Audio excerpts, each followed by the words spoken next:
Libro de la Sabiduría, capítulo 1. Amen la justicia ustedes los que gobiernan la tierra. Piensen rectamente acerca del Señor, y búsquenlo con sencillez de corazón. Porque Él se deja encontrar por los que no lo tientan, y se manifiesta a los que no desconfían de Él. Los pensamientos tortuosos apartan de Dios, y el poder puesto a prueba confunde a los insensatos. La sabiduría no entra en un alma que hace el mal, ni habita en un cuerpo sometido al pecado.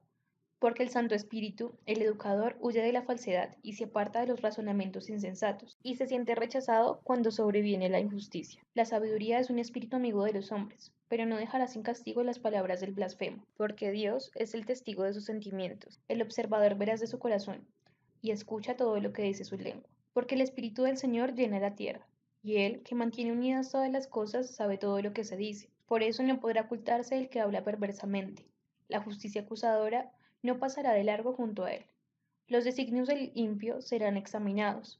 El eco de sus palabras llegará hasta el Señor, como prueba acusadora de sus iniquidades. Un oído celoso lo escucha todo, no se le escapa ni el más leve murmullo. Cuídense entonces de las murmuraciones inútiles y preserven su lengua de la maldicencia, porque la palabra más secreta no se pronuncia en vano, y una boca mentirosa da muerte al alma. No busquen la muerte viviendo extraviadamente, ni atraigan la ruina con las obras de sus manos, porque Dios no ha hecho la muerte, ni se complace con la perdición de los vivientes. Él ha creado todas las cosas para que subsistan. Las criaturas del mundo son saludables, no hay en ellas ningún veneno mortal, y la muerte no ejerce su dominio sobre la tierra, porque la justicia es inmortal. Pero los impios llaman la muerte con gestos y palabras, teniéndola por amiga, se desviven por ella y han hecho con ella un pacto, porque son dignos de pertenecerle. Capítulo 2. Ellos se dicen entre sí, razonando equivocadamente. Breve y triste es nuestra vida, no hay remedio cuando el hombre llega a su fin, ni se sabe de nadie que haya vuelto del abismo. Hemos nacido por obra del azar, y después será como si no hubiéramos existido. Nuestra respiración no es más que humo, y el pensamiento una chispa que brota de los latidos del corazón. Cuando ésta se extingue, el cuerpo se reducirá a ceniza, y el aliento se dispersará como una ráfaga de viento. Nuestro nombre será olvidado con el tiempo, y nadie se acordará de nuestras obras. Nuestra vida habrá pasado como una nube, sin dejar rastro. Se dispara como la bruma, evaporada por los rayos del sol y agobiada por su calor. El tiempo de nuestra vida es una sombra fugaz, y nuestro fin no puede ser retrasado. Una vez puesto el sello, nadie vuelve sobre sus pasos. Vengan entonces y disfrutemos de los bienes presentes. Gocemos de las criaturas con el ardor de la juventud. Embriaguémonos con vinos exquisitos y perfumes. Que no se escape ninguna flor primaveral. Coronemos con capullos de rosas antes que se marchiten. Que ninguno de nosotros falte a nuestra orgía. Dejemos por todas partes señales de nuestra euforia, porque eso es lo que nos toca y esa es nuestra herencia. Oprimamos al pobre a pesar de que es justo. No tengamos compasión de la viuda ni respetemos al anciano encanecido por los años. Que nuestra fuerza sea la norma para la justicia, que está visto que la debilidad no sirve para nada. Tendamos trampa al justo porque nos molesta y se opone a nuestra manera de obrar. Nos echan cara las transgresiones a la ley y nos reprocha las faltas contra la enseñanza recibida. Él se gloria de poseer el conocimiento de Dios y se llama a sí mismo Hijo del Señor. Es un vivo reproche contra nuestra manera de pensar, y su sola presencia nos resulta insoportable, porque lleva una vida distinta de los demás y va por caminos muy diferentes. Nos considera como algo viciado, y se aparta de nuestros caminos como de las inmundicias. Él proclama dichosa la suerte final de los justos, y se jacta de tener por Padre a Dios. Veamos si sus palabras son verdaderas, y comprobemos lo que le pasará al final. Porque si el justo es hijo de Dios, Él lo protegerá, y lo librará de las manos de sus enemigos. Pongámoslo a prueba con ultrajes y tormentos, para conocer su temple y probar su paciencia. Condenémosle a una muerte infame, ya que él asegura que Dios lo visitará. Así razonan ellos, pero se equivocan, porque su malicia los ha enceguecido. No conocen los secretos de Dios, no esperan retribución por la santidad, ni valoran la recompensa de las almas puras. Dios creó al hombre para que fuera incorruptible, y lo hizo a imagen de su propia naturaleza. Pero por la envidia del demonio entró la muerte en el mundo, y los que pertenecen a él tienen que padecerla. Capítulo 3. Las almas de los justos están en las manos de Dios, y no las afectará ningún tormento. A los ojos de los insensatos parecían muertos. Su partida de este mundo fue considerada una desgracia, y su alejamiento de nosotros una completa destrucción. Pero ellos están en paz. A los ojos de los hombres ellos fueron castigados, pero su esperanza estaba colmada de inmortalidad. Por una leve corrección recibirán grandes beneficios, porque Dios los puso a prueba y los encontró dignos de él. Los probó como el oro en el crisol y los aceptó como un holocausto. Por eso brillarán cuando Dios los visite, y se extenderán como chispas por los rastrojos. Juzgarán a las naciones y se dominarán a los pueblos, y el Señor será su rey para siempre. Los que confían en Él comprenderán la verdad, y los que son fieles permanecerán junto a Él en el amor. Porque la gracia y la misericordia son para sus elegidos, pero los impios tendrán un castigo conforme a sus razonamientos. Porque desdeñaron al justo y se apartaron del Señor. El que desprecia la sabiduría y la enseñanza es un desdichado. Vana su esperanza, inútiles sus esfuerzos, infructuosas sus obras. Sus mujeres son insensatas, y sus hijos perversos, y su descendencia maldita. Feliz en cambio la mujer estéril que no se ha manchado, la que no tuvo relaciones ilícitas. Ella dará fruto cuando Dios visite las almas. Feliz también el eunuco que no cometió ninguna iniquidad ni tuvo pensamientos perversos contra el Señor. Por su fidelidad se le dará una gracia especial, una herencia muy deseable en el templo del Señor, porque es glorioso el fruto de los trabajadores honestos e indefectible la raíz de la sabiduría. Pero los hijos de los adúlteros no llegarán a la madurez, y la descendencia de una unión ilegítima desaparecerá. Aunque vivan mucho tiempo, serán tenidos por nada, y al final su vejez será deshonrada. Si mueren pronto no tendrán esperanza, ni consuelo en el día del discernimiento, porque es penoso el fin de una raza injusta. Capítulo 4. Es mejor no tener hijos y poseer la virtud, porque ella deja un recuerdo inmortal, ya que es reconocida por Dios y por los hombres. Cuando está presente se la imita, cuando está ausente se la echa de menos. En la eternidad triunfa ceñida de corona, vencedora de una lucha por premios intachables. En cambio, la numerosa descendencia de los impios no servirá de nada. Nacida de brotes bastardos no echará raíces profundas, ni se establecerá sobre un suelo firme. Aunque por un tiempo crezcan sus ramas, al no estar bien arraigada, será sacudida por el viento y arrancada de raíz por la violencia del vendaval. Sus ramas serán quebrantadas cuando todavía estén tiernas, sus frutos serán inservibles. No estarán maduros para ser comidos, ni prestarán ninguna utilidad, porque los hijos nacidos de uniones culpables atestiguan contra la maldad de sus padres cuando se les examina. El justo, aunque tenga un fin prematuro, gozará del reposo. La vejez honorable no consiste en vivir mucho tiempo ni se mide por el número de años. Los cabellos blancos del hombre son la prudencia, y la edad madura una vida intachable. Porque se hizo agradable a Dios, el justo fue amado por él. Y como vivía entre los pecadores, fue trasladado de este mundo. Fue arrebatado para que la maldad no pervirtiera su inteligencia, ni el engaño sedujera su alma. Porque el atractivo del mal oscurece el bien, y el torbellino de la pasión altera una mente sin malicia. Llegado a la perfección en poco tiempo, alcanzó la plenitud de una larga vida. Su alma era agradable al Señor. Por eso él se apresuró a sacarlo de en medio de la maldad. La gente ve esto y no lo comprende, ni siquiera se les pasa por la mente. Que los elegidos del Señor encuentran gracia y misericordia, y que Él interviene en favor de sus santos. El justo que muere condena a los impios que viven, y una juventud que alcanza pronto la perfección reprueba la larga vejez del injusto. Ellos verán el fin del sabio, pero no comprenderán los designios del Señor sobre él, ni por qué lo ha puesto en lugar seguro. Lo verán y sentirán desprecio, pero el Señor se reirá de ellos. Después se convertirán en un cadáver infame, objeto de oprobio eterno entre los muertos. El Señor los precipitará de cabeza, sin que puedan hablar, los arrancará de sus cimientos, y serán completamente exterminados, quedarán sumidos en el dolor y desaparecerán hasta su recuerdo. Cuando se haga el reencuentro de sus pecados, llegarán atemorizados, y sus iniquidades se levantarán contra ellos para acusarlos. Capítulo 5. Entonces el justo se mantendrá de pie, completamente seguro frente a aquellos que lo oprimieron y despreciaron sus padecimientos. Ellos al verlo serán presa de un terrible temor y quedarán desconcertados por lo imprevisto de su salvación. Llenos de remordimiento y lanzando gemidos, se irán unos a otros con el espíritu angustiado. Este es el que antes poníamos en ridículo y convertíamos en objeto de escarnio. Insensatos nosotros. Su vida nos parecía una locura y su fin una ignominia. ¿Cómo ha sido incluido entre los hijos de Dios y participa de la herencia de los santos? Qué lejos nos apartamos del camino de la verdad. La luz de la justicia nunca nos ha iluminado, ni el sol ha salido para nosotros. Nos hemos hartado de los senderos del mal y la perdición. Hemos atravesado los desiertos sin caminos, pero no hemos conocido el camino del Señor. ¿De qué nos sirvió nuestra arrogancia? ¿De qué nos valió jactarnos de las riquezas? Todo eso se desvaneció como una sombra, como una noticia fugaz, como una nave que surca el mar agitado, sin que pueda descubrirse la huella de su paso. ni la estela de su quilla entre las olas. O como un pájaro que vuela por el aire sin dejar rastro de su trayecto, él golpea la brisa con el látigo de sus plumas, y la corta con un agudo silbido. Se abre camino batiendo las alas y después no queda ni una señal de su paso, o como una flecha arrojada hacia el blanco. El aire desplazado vuelve enseguida a su lugar, y se ignora el camino que ella siguió. Así también nosotros desaparecimos apenas nacidos, y no tenemos para mostrar ninguna señal de virtud, porque nos hemos consumido en nuestra maldad.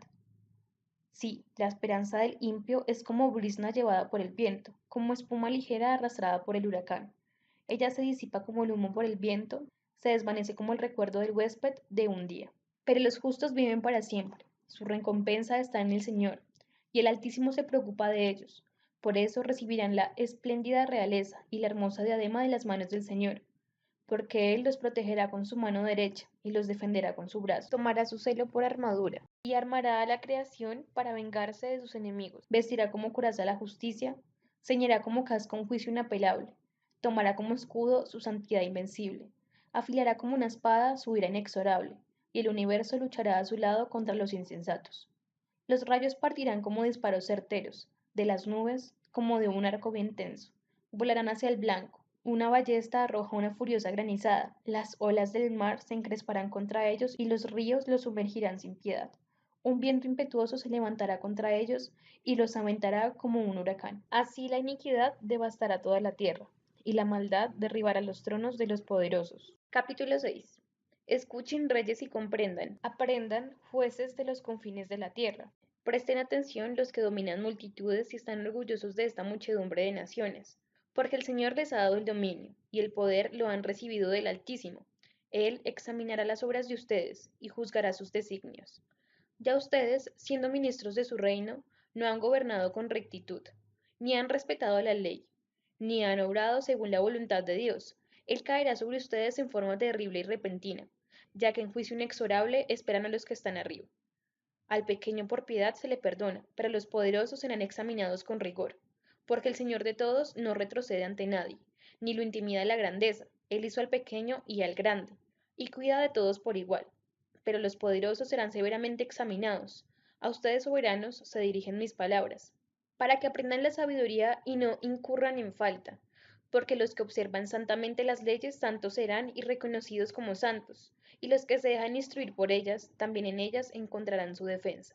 Deseen entonces mis palabras, búsquenlas ardientemente y serán instruidos. La sabiduría es luminosa y nunca pierde su brillo. Se deja contemplar fácilmente por los que la aman y encontrar por los que la buscan. Ella se anticipa a darse a conocer a los que la desean, porque la encontrarán sentada a su puerta. Meditar en ella es la perfección de la prudencia, y el que se desvela por la causa pronto quedará libre de inquietudes. La sabiduría busca por todas partes a los que son dignos de ella, se les aparece con benevolencia en los caminos y les sale al encuentro en todos sus pensamientos. El comienzo de la sabiduría es el verdadero deseo de instruirse. Querer instruirse es amarla.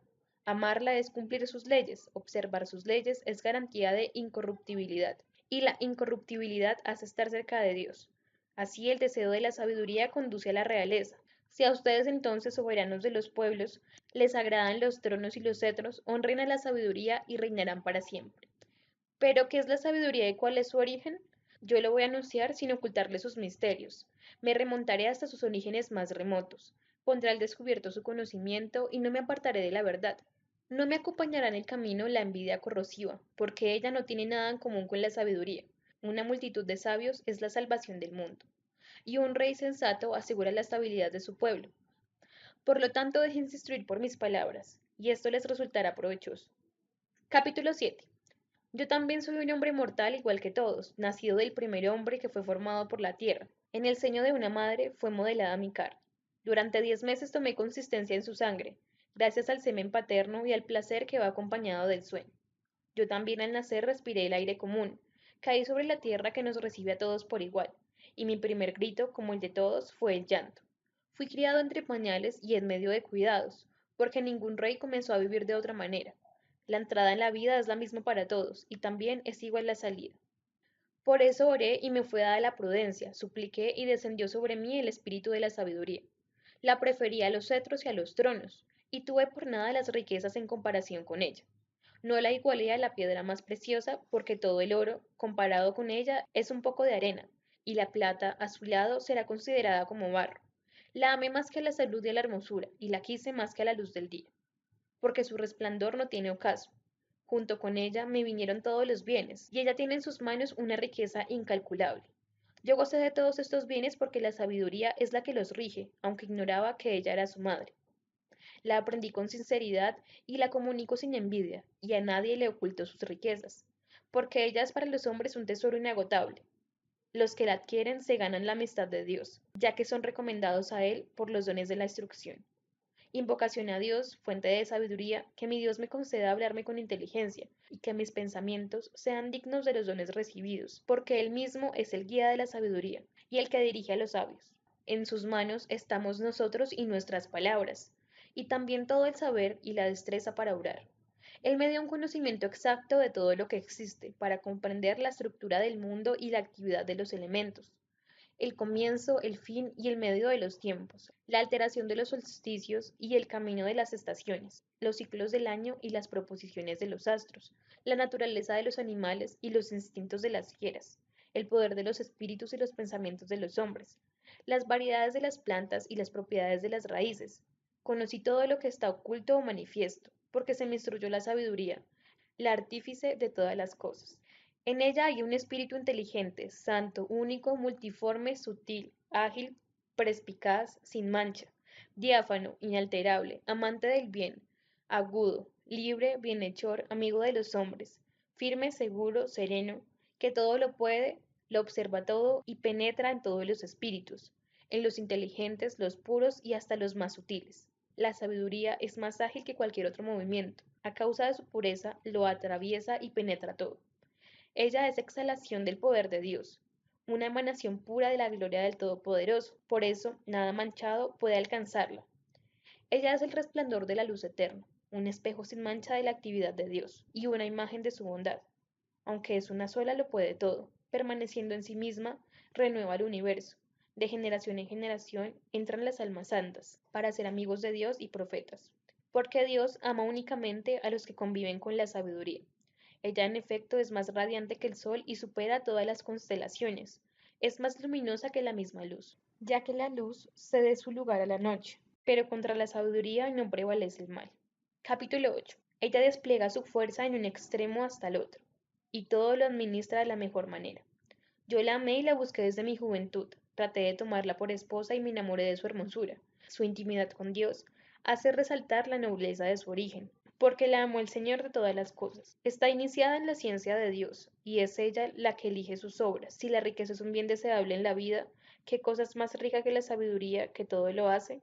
¿Quién más que ella es artífice de todo lo que existe? Amas la justicia, el fruto de sus esfuerzos son las virtudes, porque ella enseña la templanza y la prudencia, la justicia y la fortaleza. Y nada más hay útil que esto para los hombres en la vida. ¿Deseas además tener mucha experiencia? Ella conoce el pasado y puede prever el porvenir. Interpreta las máximas y descifra los enigmas. Conoce de antemano las señales y los prodigios, la sucesión de las épocas y de los tiempos. Yo decidí tomarla por compañera de mi vida, sabiendo que ella sería mi consejera para el bien y mi aliento de las preocupaciones y de la tristeza. Gracias a ella alcanzaré gloria entre la gente. Aun siendo joven, seré honrado por los ancianos. Me encontrarán perspicaz en el ejercicio de la justicia, y seré admirado en presencia de los grandes. Si me callo, estarán a la expectativa. Si hablo, me prestarán atención. Si mi discurso se prolonga, permanecerán en silencio. Gracias a ella alcanzaré la inmortalidad y dejaré a la posteridad un recuerdo eterno. Gobernaré a los pueblos y las naciones me estarán sometidas. Terribles tiranos quedarán aterrados al oír hablar de mí. Me mostraré bondadoso con mi pueblo y valiente en la guerra. Al volver a mi casa, descansaré junto a ella, porque su compañía no causa amargura, ni dolor su intimidad, sino solo placer y alegría. Al reflexionar sobre estas cosas y considerando en mi corazón que en la familiaridad con la sabiduría está la inmortalidad, en su amistad un gozo honesto, en los trabajos de sus manos inagotables riquezas, en un trato asiduo la prudencia, en la comunicación con ella la celebridad. Yo iba por todas partes tratando de poseerla. Yo era un muchacho naturalmente bueno y había recibido un alma bondadosa, o más bien siendo bueno vine a un cuerpo sin mancha. Pero comprendiendo que no podía obtener la sabiduría si Dios no me la concedía, y ya era un signo de prudencia saber de quién viene esta gracia. Me dirigí al Señor y le supliqué, diciéndole de todo corazón. Capítulo 9. Dios de los padres y Señor misericordioso, que hiciste todas las cosas con tu palabra y con tu sabiduría formaste al hombre, para que dominara a los seres que tú creaste, para que gobernaran el mundo con santidad y justicia, e hiciera justicia con rectitud de espíritu. Dame la sabiduría que comparte tu trono, y no me excluyas del número de tus hijos, porque yo soy tu servidor y el hijo de tu servidora, un hombre débil y de vida efímera, de poca capacidad para comprender el derecho y las leyes. Y aunque alguien sea perfecto entre los hombres, sin la sabiduría que proviene de ti, será tenido por nada. Tú me preferiste para que fuera rey de tu pueblo y juez de tus hijos y de tus hijas. Tú me ordenaste construir un templo sobre tu santa montaña y un altar en la ciudad donde habitas, réplica del santo tabernáculo que habías preparado desde el principio. Contigo está la sabiduría que conoce tus obras y que estaba presente cuando tú hacías el mundo. Ella sabe lo que es agradable a tus ojos y lo que es conforme a tus mandamientos. Envíala desde los santos cielos, mándala desde tu trono glorioso, para que ella trabaje a mi lado y yo conozca lo que es de tu agrado. Así ella, que lo sabe y lo comprende todo, me guiará atinadamente en mis empresas y me protegerá en su gloria. Entonces mis obras te agradarán. Yo gobernaré a tu pueblo con justicia y seré digno del trono de mi Padre.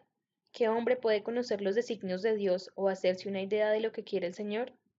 Los pensamientos de los mortales son indecisos y sus reflexiones precarias, porque un cuerpo corruptible pesa sobre el alma y esta morada de arcilla oprime la mente con muchas preocupaciones. Nos cuesta conjeturar lo que hay sobre la tierra y lo que está en nuestro alcance lo descubrimos con esfuerzo.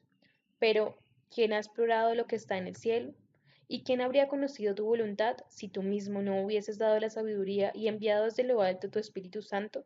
Así se enderezaron los caminos de los que están sobre la tierra. Así aprendieron los hombres lo que te agrada, y por la sabiduría fueron salvados. Capítulo 10. Ella protegió al primero que fue formado, al Padre del mundo que estaba solo cuando fue creado, y le dio la fuerza para dominar todas las cosas.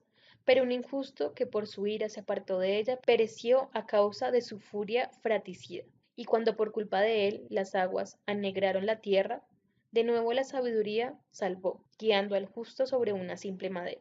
Cuando las naciones, por su perversión unánime, fueron confundidas, ella reconoció al justo y lo conservó irreprochable delante de Dios, y lo hizo más fuerte que la ternura hacia su hijo. Cuando eran exterminados los impios, ella libró al justo, escapado del fuego que caía sobre las 5 ciudades. En testimonio de semejante perversidad, hume allí todavía tierra desolada. Los arbustos dan fruto que no llegan a madurar, y como recuerdo de un alma incrédula se alza una columna de sal. Por haberse apartado del camino de la sabiduría, no solo tuvieron la desgracia de no conocer el bien, sino que además dejaron a los vivientes un momento de su locura, para que las faltas no quedaran ocultas. La sabiduría, en cambio, libró de las fatigas a sus servidores, al justo que huía de la ira de su hermano. Ella lo siguió por senderos rectos y le mostró la realeza de Dios. Y le dio el conocimiento de las cosas santas, lo hizo prosperar en sus duros trabajos y multiplicó el fruto de sus esfuerzos. Lo asistió contra la codicia de sus explotadores y lo colmó de riquezas. Lo protegió contra sus enemigos y lo defendió de los que acechaban contra él. Y le otorgó la palma en un rudo combate, para que supiera que la piedad es más poderosa que todo. Ella no abandonó al justo que fue vendido, sino que lo libró del pecado. Descendió con él a la cisterna y no lo abandonó en la prisión, hasta entregarle el cetro de la realeza y la autoridad sobre los que lo sojuzgaban. Así puso en evidencia la mentira de sus culminadores y le dio una gloria eterna. Ella liberó de una nación opresora a un pueblo santo, a una raza irreprochable. Entró en el alma de un servidor del Señor y enfrentó a reyes temibles con prodigios y señales. Otorgó a los santos la recompensa de sus trabajos y los condujo por un camino admirable. Fue para ellos una sombra protectora durante el día y un fulgor de estrellas durante la noche. Los hizo pasar de pie por el mar rojo y los condujo a través de las aguas caudalosas. A sus enemigos, en cambio, los sumergió y después los despidió a borbotones desde el fondo del abismo. Así los justos despojaron a los impios y celebraron, Señor, tu santo nombre, alabando unánimemente tu mano protectora, porque la sabiduría abrió la boca de los mudos y soltó la lengua de los más pequeños. Capítulo 11. Ella hizo prosperar sus empresas gracias a un santo profeta. Ellos atravesaron un desierto inhabitable y levantaron sus carpas en lugares intransitados. Enfrentaron a sus enemigos y rechazaron a sus adversarios. El agua, ruina de los egipcios y salvación de Israel. Cuando estaban sedientos, te invocaron, y una roca escarpada les dio agua. Una dura piedra les calmó la sed. Así, lo mismo que sirvió de castigo a sus enemigos, fue para ellos un beneficio de sus dificultades. En lugar de la vertiente perenne de un río, enturbiado por una mezcla de sangre y barro, como castigo por un decreto infanticida, les diste contra la esperanza un agua abundante, mostrándoles por la sed que soportaban entonces cómo habías castigado a sus adversarios. Por la prueba que fueron sometidos, aunque eran corregidos con misericordia, comprendieron los tormentos que soportaban los impios, al ser juzgados con ira. Porque a ellos los probaste como un padre que reprende, pero a los otros los sentenciaste como un rey implacable que condena, y tanto lejos como cerca de los tuyos estaban igualmente atribulados, ya que en una doble tristeza se apoderó de ellos y gimieron al recordar el pasado cuando comprendieron que lo que a ellos los castigaba había sido un beneficio para los otros, sintieron la mano del Señor, al que antes habían hecho exponer al peligro, y luego rechazaron con desprecio, lo admiraban al final de los acontecimientos. Admiraron al que antes habían abandonado en las aguas, después de sufrir una sed muy diferente a la de los justos. A causa de sus insensatos e injustos pensamientos que los extraviaban hasta hacerles rendir culto a reptiles irracionales, a insensatos despreciables, tú les enviaste como castigo una multitud de animales irracionales, para que comprendieran que uno es castigado con lo mismo que les sirven para pecar. Bien podía tu mano omnipotente, aquella que creó el mundo de una materia informe, enviar contra ellos una multitud de osos o de leones feroces, o fieras desconocidas creadas expresadamente llenas de furor, que exhalaran un aliento de fuego, despidieran un humo nauseabundo, o lanzaran de sus ojos terribles rayos, animales capaces no sólo de destruirlos de un zarpazo, sino de hacerles perecer con su aspecto terrorífico. Aun sin esto, ellos podían ser derribados de un soplo, perseguidos por la justicia, derribados por el soplo de tu poder, pero tú lo has dispuesto todo con medida, número y peso. Tu inmenso poder está siempre a tu disposición, ¿y quién puede resistir la fuerza de tu brazo? El mundo entero es delante de ti, como un grano de polvo que apenas inclina la balanza, como una gota de rocío matinal que cae sobre la tierra. Tú te compadeces de todos porque todo lo puedes, y apartas los ojos de los pecadores de los hombres para que ellos se conviertan. Tú amas todo lo que existe y no aborreces nada de lo que has hecho, porque si hubieras odiado algo no lo habías creado. ¿Cómo podría subsistir una cosa si tú no la quisieras? ¿Cómo se conservaría si no la hubieras llamado? Pero tú eres indulgente con todos, ya que todo es tuyo, Señor, que amas la vida. Capítulo 12. Porque tu espíritu incorruptible está en todas las cosas. Por eso reprendes poco a poco a los que caen, y los amonestas recordándoles sus pecados, para que se aparten del mal y crean en ti, Señor. A los antiguos habitantes de tu tierra santa los aborrecías por sus prácticas detestables, actos de hechicería y ritmos impios. A esos crueles asesinos de niños, a esos devoradores de entrañas en banquete de carne humana y sangre, a esos iniciados en ritos sangrientos, a esos padres asesinos de seres indefensos, decidiste hacerlos perecer por las manos de nuestros padres, para que esta tierra, la más querida por ti entre todas, recibiera una digna colonia de hijos de Dios.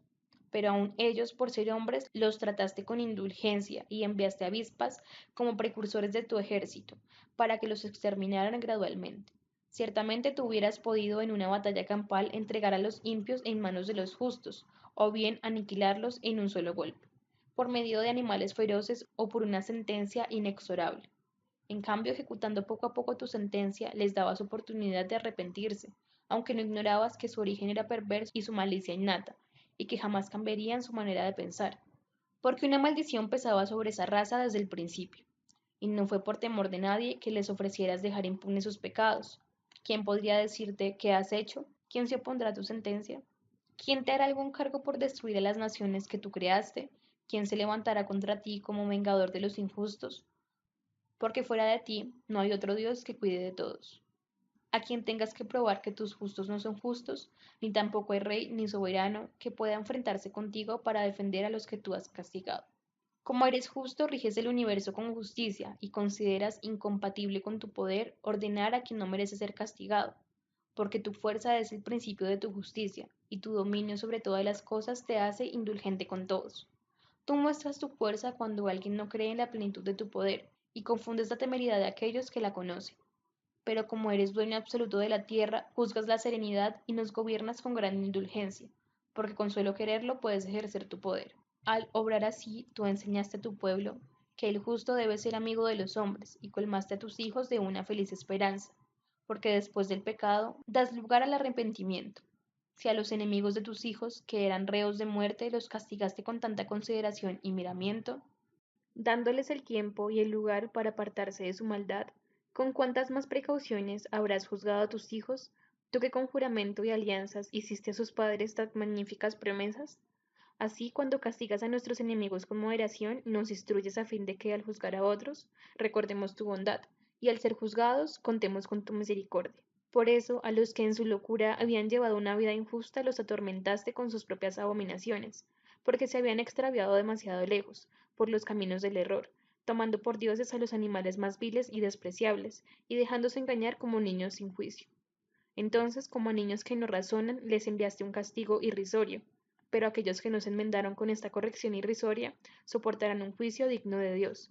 Exasperados por los animales que los hacían sufrir y viéndose castigados por aquellos a quienes tenían por dioses, reconocieron como Dios verdadero al que antes se negaban a conocer. Por eso se abatió sobre ellos todo el rigor de la condena. Es así que cayó sobre ellos el peor de los castigos. Capítulo 13.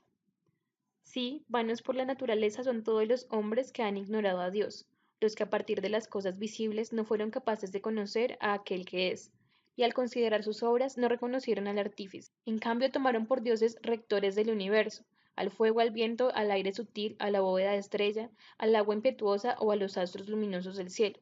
Ahora bien, si fascinados por la hermosura de estas cosas ellos las consideran como dioses, piensen cuánto más excelente es el Señor de todas ellas, ya que el mismo autor de la belleza es el que las creó. Y así quedaron impresionados por su poder y energía. Comprendan a partir de ellas cuánto más poderoso es aquel que las formó, porque a partir de la grandeza y hermosura de las cosas se llega por analogía a contemplar a su autor. Sin embargo, estos hombres no merecen una grave reprensión, porque tal vez se extravían buscando a Dios y queriendo encontrarlo, como viven ocupándose de sus obras, las investigan y se dejan seducir por lo que ven. Tan bello es el espectáculo del mundo. Pero ni aun así son excusables. Si han sido capaces de adquirir tanta ciencia para escrutar el curso del mundo entero, ¿cómo no encontraron más rápidamente el Señor de todo? Desgraciados porque han puesto su esperanza en cosas muertas, en los que llaman dioses a obras fabricadas por las manos del hombre, al oro y la plata trabajados con arte, a figura de animales o a una piedra sin valor esculpida por una mano antigua. Tomemos por ejemplo un leñador. Él derriba con la sierra un árbol fácil de voltear, le quita hábilmente toda su corteza, lo trabaja con maestría, y hace con él un objeto sutil para el uso común. Con las astillas que sobran calienta su comida y sacia su apetito, pero queda todavía un resto que no sirve para nada, un tronco retorcido y lleno de nudos. Él lo toma, lo esculpe para llenar sus ratos de ocio, lo talla con habilidad en sus momentos libres y le da forma humana, o lo hace semejante a un vil animal. Después lo recubre de minio, colorea la superficie de rojo y disimula todos sus defectos con un enduido. Le prepara un sitio adecuado, la coloca en la pared y lo asegura con un clavo. De esta manera toma precauciones para que no se caiga, sabiendo que no puede valerse por sí mismo, porque no es más que una imagen y tiene necesidad de ayuda. Sin embargo, cuando ruega por sus bienes, por su hogar o por sus hijos, no se avergüenza a dirigir la palabra a este objeto sin vida. Reclama salud a un inválido, implora vida a un muerto, pide socorro al más inexperto. Al emprender un viaje, ruega al que es incapaz de dar un paso, para sus ganancias, sus empresas y el éxito de sus trabajadores. Pide vigor al que no tiene en sus manos ningún vigor. Capítulo 14. Otro se embarca dispuesto a surcar las olas bravías e invoca una madera más carcomida que la nave que lo lleva, porque esa nave fue concebida por el afán de lucro, construida por la sabiduría ancestral. Pero es tu providencia, Padre, la que dirige el timón. Sí, tú has abierto un camino en el mar y un sendero seguro entre las olas, mostrando así que puedes salvar de todo peligro, incluso si uno se embarca sin ninguna experiencia. Tú no quieres que las obras de tu sabiduría sean estériles. Por eso los hombres confían su vida a una simple madera y atraviesan a salvo las olas sobre una frágil embarcación.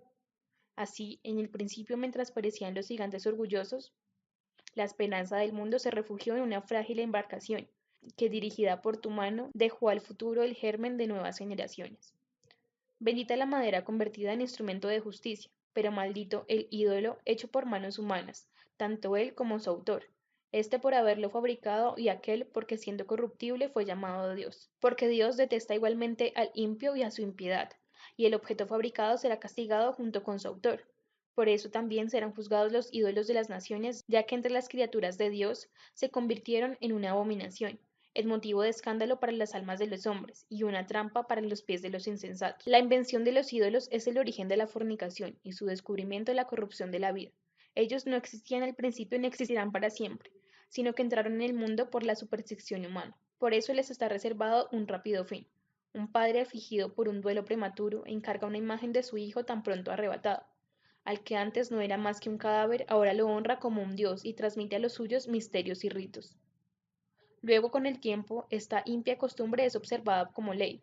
Asimismo, por orden de los soberanos, se rendían culto a las estatuas. Como no se podían honrar en persona a causa de la distancia, reprodujeron esa figura lejana, fabricando una imagen visible del rey que veneraban. Así, se adulaba con fervor al ausente como si estuviera presente. La ambición del artista contribuyó a extender este culto, atrayendo incluso a los que ni siquiera conocían la ley, porque aquel deseoso, sin duda de complacer al soberano, empleó toda su arte para hacerlo más hermoso de lo que era.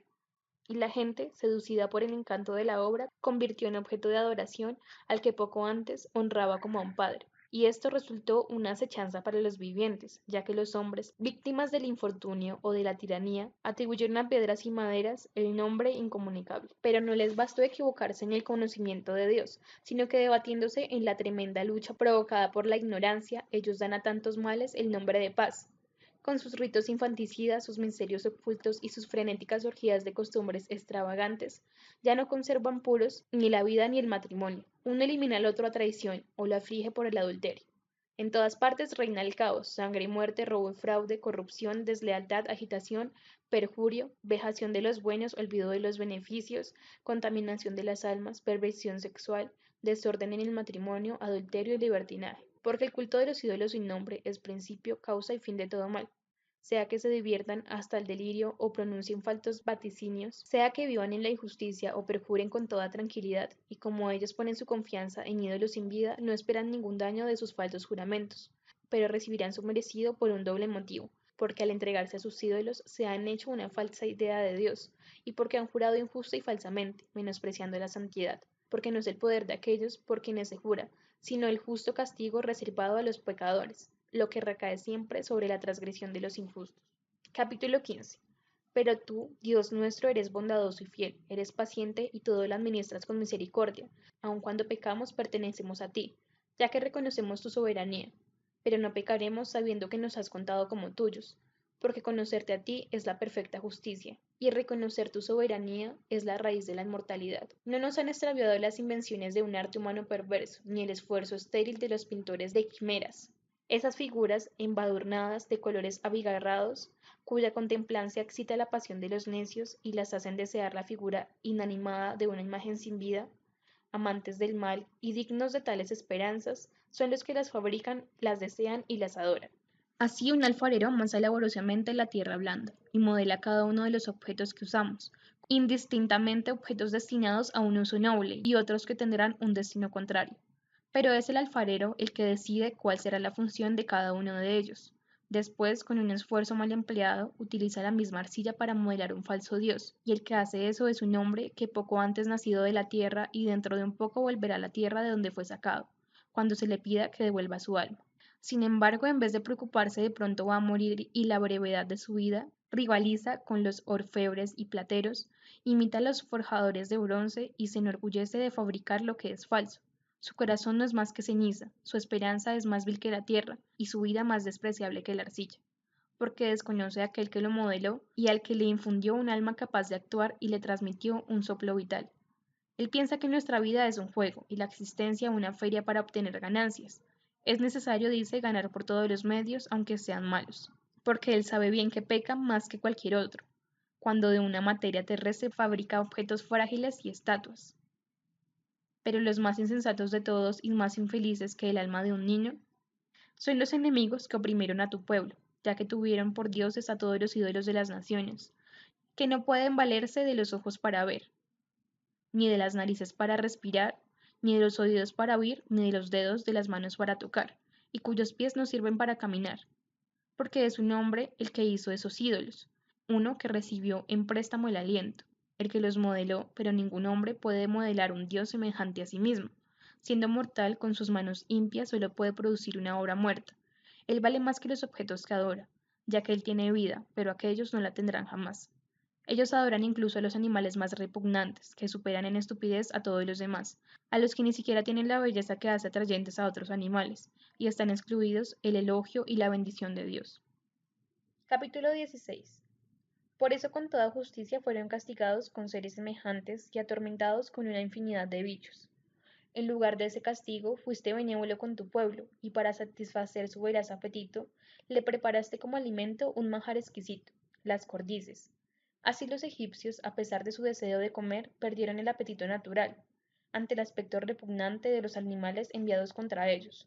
Tu pueblo, en cambio, sometido a privación por poco tiempo, participó de un manjar exquisito, porque era necesario que a aquellos opresores les sobreviniera una penuria inevitable, y que a estos solo se les hiciera ver cómo eran atormentados sus enemigos. Incluso cuando se desencadenó sobre tu pueblo el furor terrible de animales feroces y ellos perecían por la mordedura de serpientes huidizas, tu ira no duró hasta el extremo. A manera de advertencia fueron atribulados por poco tiempo, teniendo ya una prenda de salvación, para que recordaran el mandamiento de tu ley. En efecto, aquel que se volvía hacia ella era salvado, no por lo que contemplaba, sino por ti, el Salvador de todos. Así demostraste a nuestros enemigos que eres tú el que libra de todo mal. Ellos murieron por la picadura de langostas y moscas, y no se podía encontrar un remedio para sus vidas. Pero merecían ser castigados por esos animales. Pero contra tus hijos ni siquiera pudieron los dientes de las serpientes venenosas, porque tu misericordia vino a su encuentro y los sanó. Para que se acordaran de tus palabras, eran aguijoneados y se curaban rápidamente, no sea que cayeran en un profundo olvido, y así quedarán excluidos de tu acción bienhechora.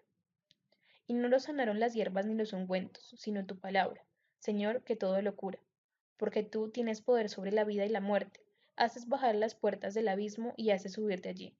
El hombre en su malicia puede matar, pero no hace volver el espíritu una vez que se fue, ni libera el alma recibida por el abismo.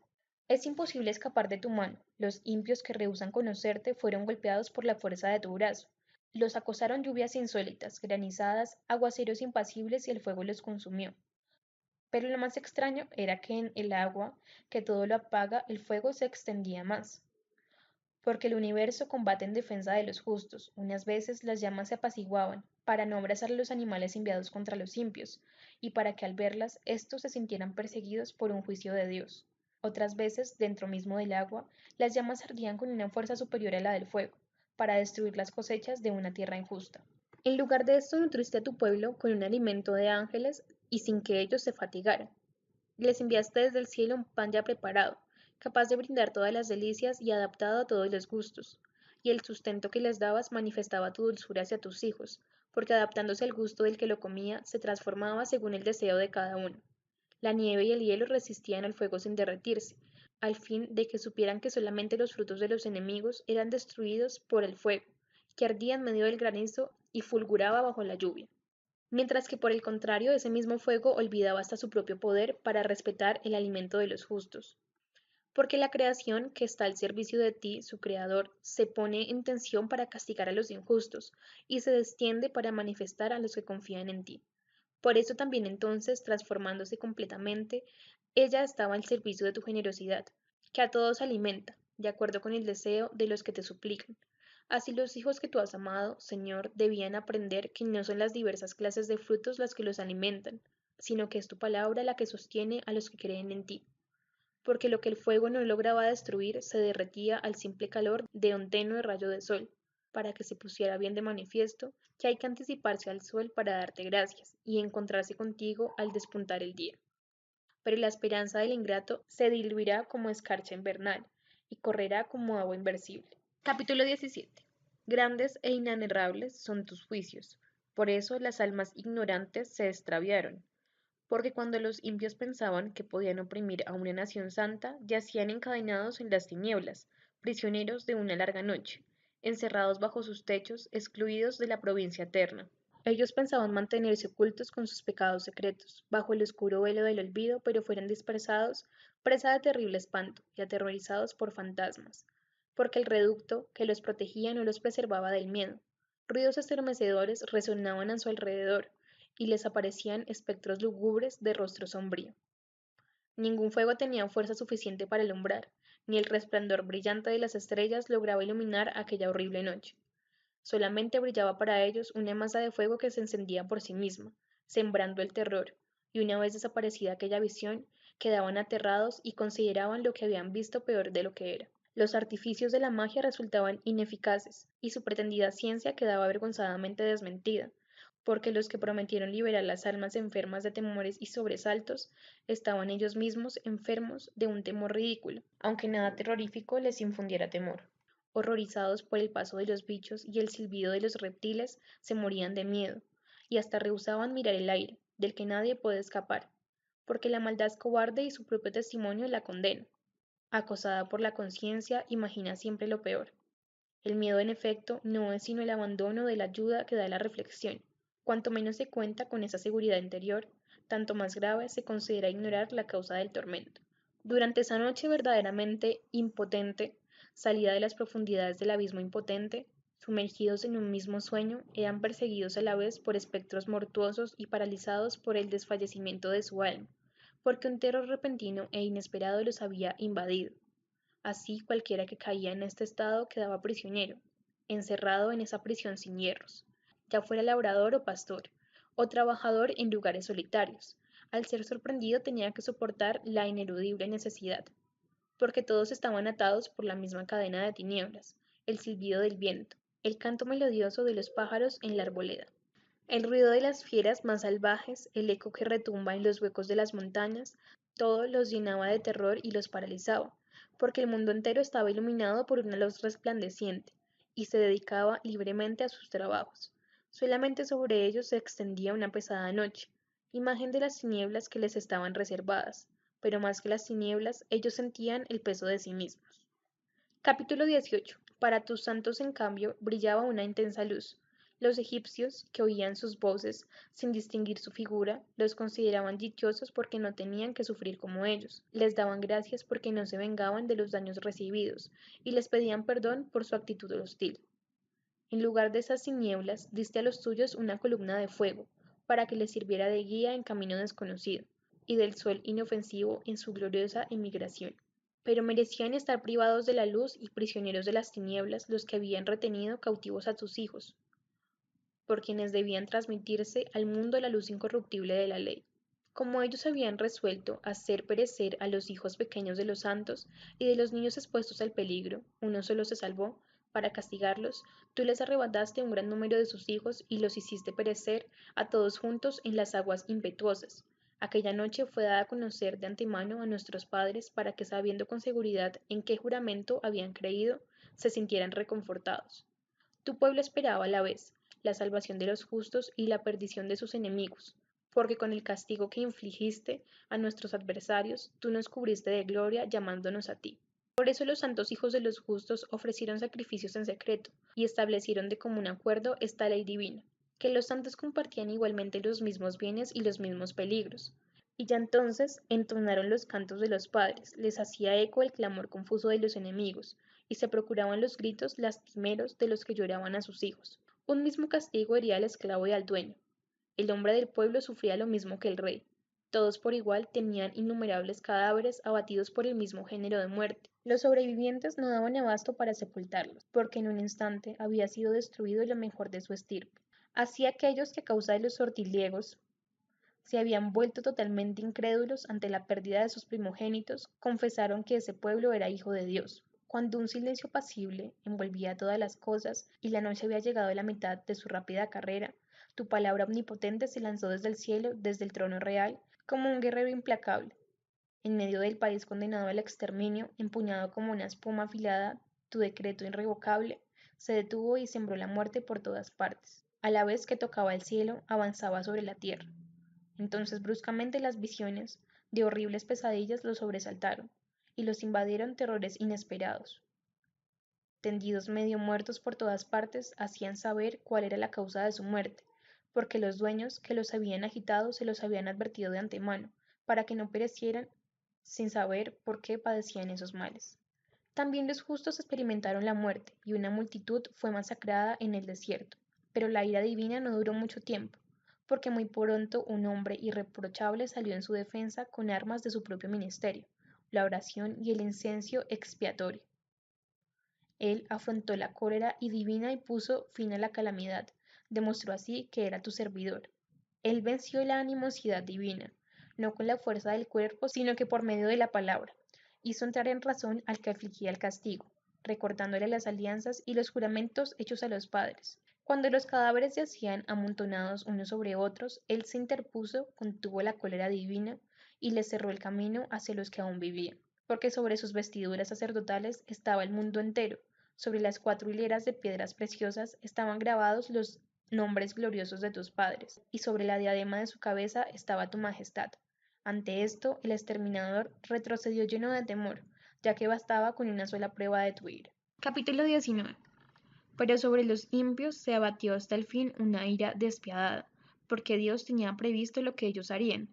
Después de dejar que el pueblo se fuera y de ungirlos a partir apresuradamente, ellos, cambiando de idea, saldrían a perseguirlos.